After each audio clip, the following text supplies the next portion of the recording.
अक्सर मुझसे ये सवाल पूछा जाता है कि क्या हमारी किडनी डैमेज रिकवर हो सकती है? तो इस क्वेश्चन का आंसर डिपेंड करता है 2 चीज़ों पे। पहली चीज़ कि आपकी किडनी डैमेज का कॉज़ क्या है?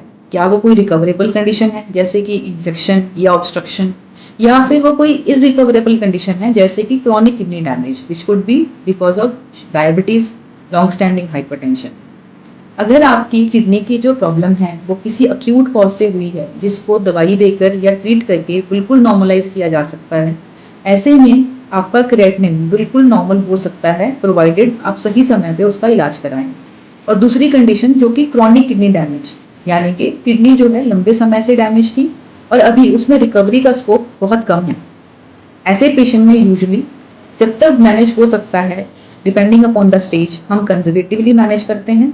लेकिन बियॉन्ड स्टेज 5, जब पेशेंट का किडनी का फंक्शनिंग जो है लेस देन 10 to 15% रह जाता है, तो ऐसे पेशेंट्स को डायलिसिस या फिर ट्रांसप्लांट के लिए काउंसिल किया जाता है।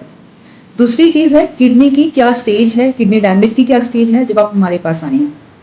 नॉर्मली स्टेज 1 टू स्टेज 3 तक हम कोशिश करते हैं कि पेशेंट की डिजीज के प्रोग्रेशन को जितना हो सके स्लो किया जाए, और जितनी अर्ली स्टेज में आप आकर ट्रीटमेंट कराएंगे उतना ज़्यादा ट्रीटमेंट का बेनिफिट होगा।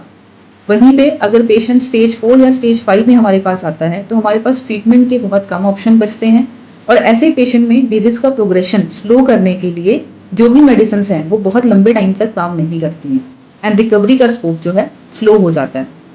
जब पेशेंट डायरेक्टली स्टेज 5 में हमारे पास स्वेलिंग के साथ या फ्लूइड ओवरलोड के साथ आता है, तो ऐसी कंडीशन में इमरजेंसी डायलिसिस करना पड़ता है, और ऐसे पेशेंट्स को लाइफ लॉन्ग डायलिसिस या फिर किडनी ट्रांसप्लांट के लिए सुझाव दिया जाता है।